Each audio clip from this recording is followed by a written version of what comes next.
আমি একটা পূর্ণ নেকি পেলাম। সঙ্গে সঙ্গে বিবি প্রশ্ন তুললেন, কেন এই কথাটা আপনি বলছেন? তখন বলছেন, বিবি তুমি শোনো, আমি এই মাত্র মসজিদে নববীর ভিতরে আল্লাহ পাক রাসূলের মুখ থেকে আমি হাদিসটা শুনে আসলাম, যারা মহব্বতের টানে বিবির পিছনে খরচ করবে, কিছু খাওয়াবে, আল্লাহ তাকে পূর্ণ একটা নেকি দিবেন।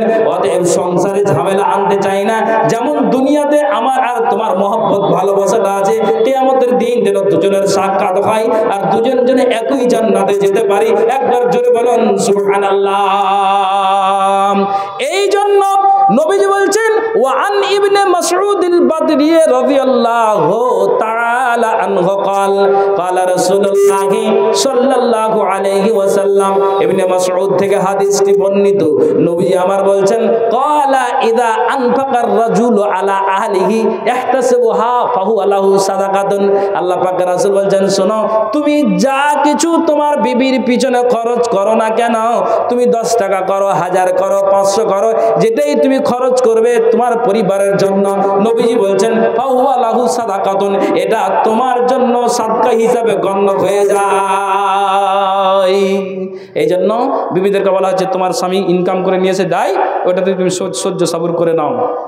জি, এই জন্য কবি বলেছেন, ও আমি মা বোনদের বলি রে শুনো কান ভরে, ও আমার মা বোনদের বলি রে শুনো কান ভরে, স্বামী তোমার গরিবী বলে, স্বামী তোমার গরিবী বলে জুলুম করো না রে স্বামীর উপরে, ও আমার মা বোনদের বলি রে শুনো কান ভরে, স্বামী তোমার গরিবী বলে, স্বামী তোমার গরিবী বলে জুলুম করো না রে স্বামীর উপরে। পৃথিবীতে অনেক রকম রয়েছে নারী, এক নারী স্বামীর প্রতি মুখ করেছে ভারী, স্বামী বলে বিবি তোমার মুখটা কেন ভারী, বিবি বলে আজ আমি যাব বাপের বাড়ি, ওরে বিয়ের পরে খাওয়া পড়া, বিয়ের পরে খাওয়া পড়া ঠিক মতো মোর নাই রে, থাকবো না তোর ঘরে, ও আমার মা বোনদের বলি রে শুনো কান ভরে, স্বামী বলে বিবি তুমি চলে যেও না, এবার থেকে খাটবো বেশি অভাব হবে না, বিবি বলে পাশের বাড়ির বউগুলো সব সুখী, সারা গায়ে পড়ে আছে সোনার গহনা দেখি, ওদের মতোই আমার গায়ে, ওদের মতোই আমার গায়ে সোনার গহনা নাই রে, থাকবো না তোর ঘরে, ও আমার মা বোনদের বলি রে শুনো কান ভরে,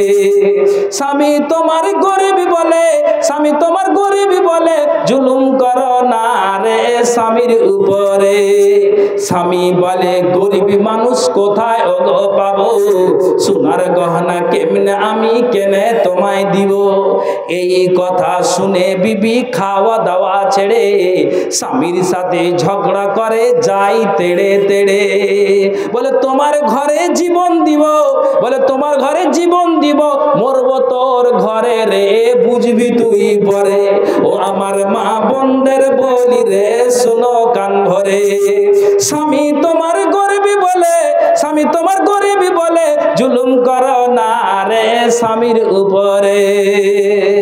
এগুলা ঠিক হচ্ছে না বলছে বলেন, বাস্তব ঘটনা। জি, তা আমি আপনাকে এটা বলছি ভাই, লম্বা করব না, যেটা একটা দায়িত্ব, উন্নতি কল্পে জালসা। আমি একটা কথা একটু আগে হাদিসটা বললাম, যা কিছু খরচ করবেন বিবির সন্তুষ্টি অর্জনের জন্য, পরিবারের জন্য, হাউয়ালাহু সাদাকাতুন, এগুলো সব সাদকা, সব সাদকা, সব সাদকা। 3-4 জন কথাটি আমাকে বলতে বলেছেন, আপনাদের সবারই শোনা হলো, আপনারা কি বিরক্ত হলেন নাকি? শোনা হলো, এগুলো শুনে আমাদের আমল করতে হবে। জি, চেষ্টা করি যে কোরআন এবং হাদিসের উপর দিয়ে আমার সময়টাকে কাটিয়ে দেওয়া, এটা আমি খুব খেয়ালে রাখি। বাজে কথা বলার চেষ্টা আমি কমই করি ভাইজান, তবে আমি লম্বা করব না। কয়েকটা হাদিস একটু শেষের দিকে আমি শোনাবো, তবে তার আগে আমি আপনাকে বলছি, ইরবাদ বিন সারিয়া নেকির উদ্দেশ্যে বিবিকে খাওয়ানোর জন্য ছুটলেন বাড়ি, নবীজি একবার বললেন, দ্রুত গতিতে ছুটলেন, নেকিকে ছাড়া যাবে না, না নেকি ছাড়া যাবে না। তখন কি করলেন? ছুটলেন একবার আপনার বিবির কাছে। তাহলে ওই নেকি ছুটার জন্য আর কি বললেন ইরবাদ বিন সারিয়া, দুজনেই যেন জান্নাত আমরা সুখময় স্থানখানাতে থাকতে পারি। তো বলেন, আমরা জান্নাত যেতে চাই না জাহান্নামে? হ্যাঁ না বলেন একটু। জান্নাতে সবাই আমরা জান্নাত যেতে চাইছি, তাহলে জান্নাতের কাজ করতে হবে। দানটা হলে একটা দলিল।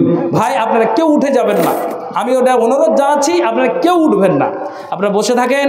10টা কেবল হলো, মানে 10টা বাজতে যাচ্ছে, এখন আপনার 42 হলো, 9টা 42। তবে আমি আপনাদেরকে বলছি যে ঈদগাহ আর কবরস্থান দুটোরই উন্নতি করবে জালসা ভাইজান। হাদিস বলতে গেলে তো আরও আপনার আরও বিবিদের কথা, স্বামীদের কথা, এই হলো ওই হলো, নারীরা কিভাবে আচরণ করেছেন, খাদিজারা, আয়েশা, হাফসা, সাফিয়া, সলেহা, কীরকম, এর যদি একটা একটা করে বলি ইনশাআল্লাহ আমি বলতে পারবো ইনশাআল্লাহ। কিন্তু এই যে দেখেন যখন কালেকশনের একটা আসছে তখন আমাকে একটু লাঞ্ছিত হতে হচ্ছে বন্ধু। ইনশাআল্লাহ আবার কোথায় আসবে, কোনো জায়গাতে আসবে। আমি আপনাকে বলছি ইরবাজ বিন সারিয়ার মতো আমি 10টা ব্যক্তিকে দেখতে চাইছি। আপনি 10,000 আর 5,000 দিতে পারবেন, এটা ঠিক আছে, কিন্তু আমি ওই 10টা কলম ইরবাজ বিন সারিয়ার মতো দ্রুত ছুটে গিয়ে যে নেকিটা করলেন, আমি ও দ্রুত, মানে এখানে দেখুন মানুষের আমি কাউকে দেখতে চাইছি মাত্র 10 জনকে, বেশি নয়। একটু আল্লাহর ওয়াস্তে আসতে পারবেন কি যে হ্যাঁ আমি আর 500 টাকা দাদু, আর 500 টাকা দাদু হার লেখে দেন, তাহলে লেখেন। আপনার বাড়ি কোথায়? এটা আপনি তো ভলেন্টিয়ার, তো লেখেন 500 টাকা লেখেন। এই ভাই আলহামদুলিল্লাহ। তবে একটা 1000 টাকা 10 জনের কাছে, মানে 1000 করে 10 কলম চাইছে আনসার। তো আপনি এ করেন না, যাই নানু আর 500 টাকা, নানু হ্যাঁ না না, ওই লাথি চাইলে দিবেন না নাকি? এই যে একজন মারা গেছে, তার জন্য সোনা কি ভালো চাঁদি দান দিয়েছে। আচ্ছা আচ্ছা, এবং 200 টাকা। আচ্ছা আচ্ছা আচ্ছা আচ্ছা, আলহামদুলিল্লাহ। এই যে আপনার এখানে আপনার কি আছে কিনা, আংটি আছে, তারপর পায়ের পাতা আছে, 200 টাকা আছে। সুবহানাল্লাহ। টাকাও যে কতদিনকার, পায়ের পাতা তো থাকতেই হবে দীর্ঘদিন, কিন্তু আমার মনে হয় পলা তিনটার বয়সে 20 বছর হয়ে গেল, তার জন্য ভালো বুঝতে পারলেন। আচ্ছা, যে মায়া লোকেরা যে খুব যত্ন করে রাখতে পারে, বুঝতে পারলেন। আর কত গেলা মায়া লোক আছে, উড়ো হাটনি আর আছে, সব রকমই আছে। 24,200 টাকা আলহামদুলিল্লাহ। একজন দিয়েছে 200, একটা ক্যাঁথা, ও ক্যাঁথা এসে একটা 24,200 টাকা এসেছে। পায়ের পাতা, আংটি এসেছে। হ্যাঁ বলেন। আলহামদুলিল্লাহ, এটা একজন পান দিয়েছে, আলহামদুলিল্লাহ একজন পান দিয়েছে, দোয়া চেয়েছে, আল্লাহ ইনশাল্লাহ দোয়া করবো। আচ্ছা বলেন, এটা কাইয়ুম আলী 2500 টাকা দিলে বাবা মা, কায়েম আলী 2500 টাকা দিয়ে বাবা মার জন্য। ছেলে মারা গেছে, ভাই মারা গেছে। আচ্ছা, ছেলে মারা গেছে, ভাই মারা গেছে, তার জন্য, বাবা মার জন্য। ভাই আসেন একটু, আল্লাহর রাস্তা আসেন। একজন 500 টাকা বেনামিতে দান, একজন 500 টাকা বেনামিতে দান দিয়েছে। আচ্ছা, আরেকজন দিয়েছে, এটা তোর বইয়ের টাকা। হ্যাঁ ঠিক আছে ঠিক আছে। আরেকজন দিয়েছে, এটা বইয়ের, তোর বইয়ের টাকা। আচ্ছা আচ্ছা। আরেকজন দিয়েছে 100 টাকা আল্লাহ দান, বেনামিতে এটা 500 টাকা দান যে দিয়েছে। হ্যাঁ, পুরুষের জন্য দোয়া, খাস দোয়া। 1 2 3 3500। হ্যাঁ 3500। আমি 1500 ভরে দিন কিন্তু। ও নাই তো, বেনামিতে দানটা পাচ্ছে। আচ্ছা আচ্ছা, এটাকে বেনামিতে 100 কোটি টাকা দান। টাকা পড়েছে, দিয়ে গেছে আমাদের। হ্যাঁ হ্যাঁ, হাতি চাপ্পা রহমতুল্লাহ মাদানী, ও রহমতুল্লাহ মাদানী, যিনি মারা গিয়েছেন, খুব জবরদস্ত আলেম ছিলেন জি। তো আল্লাহ ওনাকে জান্নাত নসিব করুক। 1000 টাকা ওনার জন্য দিয়েছে, মায়াতের জন্য দানটাই উত্তম। আচ্ছা বলেন। এই যে ভিআইপি ভাটা ভালো, 4000 টাকা। ভিআইপি ভাটা, আর আঙুল দিয়ে লেখা আছে ভিআইপি ভাটা। আচ্ছা ঠিক আছে, বেনামি 500, বেনামিতে 500 টাকা দিয়েছেন, আলহামদুলিল্লাহ। আসুন একটু মেহরবানি করে, কেউ আলোচনা করবেন না। মা বোন, আপনাদের সুন্নাতি দান, নাকের, কানের, হাতের, পায়ের, এই দানগুলো দেন। এটা চমৎকার হাদিস কিন্তু বলতে কিন্তু আমার ছুটে গিয়েছে। তো যা হোক, ইনশাল্লাহ সময় থাকলে বলবো। হ্যাঁ, মাইনুল মাস্টার 1000 টাকা। মাইনুল মাস্টার 1000 টাকা। আর মনসুর মাস্টারের স্ত্রী 3000। মনসুর মাস্টারের স্ত্রী 3000। 3000 টাকা। ওখানে বাকি থাকলে ওখানে এখানে লিখান। বাকি টাকাটা পাচ্ছি। আচ্ছা আচ্ছা আচ্ছা আচ্ছা, একটু আসেন ভাই। আমি স্পেশাল আমি 10টা জনকে 1000 টাকা করে চেয়েছি। এটা আমি বলেছি যে 5000 10,000 দেওয়া আছে। মা বোন, এই সুন্নাতি দানগুলো একটু আল্লাহর রাস্তা আসুন, তো একটু আল্লাহর রাস্তা আসুন। 2000 টাকা। কি কাজ করেন ভাই আপনি? না, তাও কি কাজ করেন বলছি? মাখনা, হরিশ্চন্দ্রের মানুষ, মাখনাই তো জি।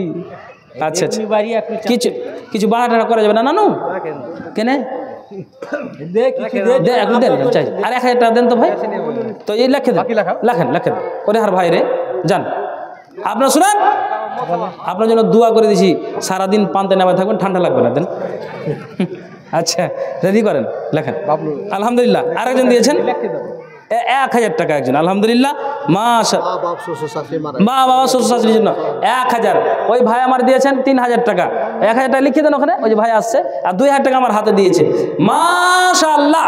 এখানে দিয়েছেন আরেকজন 1000 টাকা। এই যে 1000 টাকা হাতে আসলো, আর 9 জনকে চাইছি। এটা স্পেশালি ভাবে, এটা আসছে, এটা আলাদা ব্যাপার। আসেন 10 জনকে চেয়েছেন, নবীজি বলেছেন এরা জান্নাতে যাবে, ওরা জান্নাতে যাবে, এরা জান্নাতে যাবে, ওরা জান্নাতে। বাবা মা মরেছে আর শ্বশুর শাশুড়ি। আচ্ছা, বাবা মরেছে, শ্বশুর শাশুড়ি, তার জন্য 1000। তার মানে আর 8টা কলম আছে। মা বোন আপনাদেরকে বলছি, যারা ওই 100-150 মিটার দূরে আছেন, আমি বলছি যে ওই সুন্নাতি দানগুলো নাকের কানের হাতের পায়ে অবশ্যই একটু আল্লাহর রাস্তা দিয়ে পাঠান, অবশ্যই দিয়ে পাঠান আল্লাহর রাস্তা। একজন স্বামী মারা গেছে, ওনার জন্য দোয়া। আচ্ছা, আমার হাতে দেন। এটা কত আছে? মাশাআল্লাহ 5000 টাকা। আর একটা নাক ফুল দিয়েছে, আলহামদুলিল্লাহ। স্বামী মারা গিয়েছে। এই যে স্বামী আর স্ত্রীর আলোচনাটা করলাম, আল্লাহ কিছু ছাড়লাম, কিছু ধরে আলোচনা করলাম। কালেকশনের জন্য ক্লিয়ারলি আল্লাহ বলতে পারলাম না, হায়াত বাকি তো মোলাকাত বাকি। ইনশাআল্লাহ আবার কোথাও আসলে আলোচনা করবো। বলেন শীষ মাহমুদের বাবা মার জন্য আল্লাহ 500 টাকা দান। বিশেষ করে ওই বোনের জন্য দোয়া করি, স্বামী কবরে চলে গিয়েছে। কতটাই ভালোবাসা যে আমি আপনাকে শোনালাম যে আপনার এখান থেকে প্রতিদিন সকালে আর সন্ধ্যায় বাড়ি থেকে যায় শুধু স্বামীর ভালোবাসার টানে। সত্যি স্বামীকে ভালোবাসে। একটি নাক ফুল দিয়েছে, 5000 টাকা দিয়েছে। আল্লাহ কবরে কোন হালাতে আছে সারা বিশ্বের খবর পাওয়া যায় মোবাইলের মাধ্যম দিয়ে। আপনার England, highland, Thailand, New Zealand, Pakistan, আপনার সমস্ত সারা দেশের খবর পাওয়া যায় সামান্য সিম কার্ডের দ্বারা দিয়ে। কিন্তু মাস পাচ্ছে যে মা ঘুমিয়ে আছে, বাবা ঘুমিয়ে আছে, আত্মীয় স্বজন ঘুমিয়ে আছে। আল্লাহ গো, তারা কোন হালাতে আছে কবরের খবর নেওয়া যায় না। আল্লাহ স্বামীকে কত ভালোবাসে। আল্লাহ তোমার কাছে অ্যাপ্লিকেশন জানাই যে আল্লাহ তুমি এর দানের বিনিময়ে কোনো আযাবে গ্রেফতার থাকলে আল্লাহ গো, তার কবরের আযাবটাকে আল্লাহ সরিয়ে দিও। আমিন সুম্মা আমিন বিরহমাতিকা ইয়া আরহামার রাহিমিন। আচ্ছা, লেন নাক ফুলটা রাখেন, ওই যে নাক ফুলটার টাকাটা। আসেন আসেন ভাই, আর 8টা কলম স্পেশাল 1000, 5000, 10000 দিচ্ছেন, এটা আলাদা স্পেশাল। ওটাও দেন যে 5000 টাকা একজন এসেছেন মহিলার তরফ থেকে। আপনাদের কাছে আমি এটা দাবি রাখবো যে আপনারা দেন। বেনামিতে 100, আরেকজন বেনামিতে 100। আর কি আছে, কাপড় আছে নাকি? ও কোরআন। আচ্ছা, কোরআন মাজিদ, কোরআনুল মাজিদ একজন দিয়েছেন। কে দিলেন এটা ভাই? মার্জিনা বলে। আচ্ছা আচ্ছা আচ্ছা, মার্জিনা নামে একখানা কোরআন। এই বেনামিতে 100 করে 200 টাকা আল্লাহ দান দিয়েছে। আল্লাহ তুমি এই দানকে আল্লাহ তুমি সাদরে গ্রহণ করো। ডেকে নিবে যেদিন আমারে তোমার প্রিয় করে নিও, হায়াতের দিন ফুরালে খাতেমা ইমান মরে দিও। ও আল্লাহ কালেমা নসিবে মোর দিও। আচ্ছা, এটাও বেনামি। আর এটাও একটা এসেছেন, আল্লাহ গো 50 টাকা দিয়েছেন আমার ভাই। আল্লাহ তুমি এ দানকে সাদরে গ্রহণ করো। যে দান দিয়েছে মনের বাসনা উদ্দেশ্য আল্লাহ তুমি পূরণ করো। আমি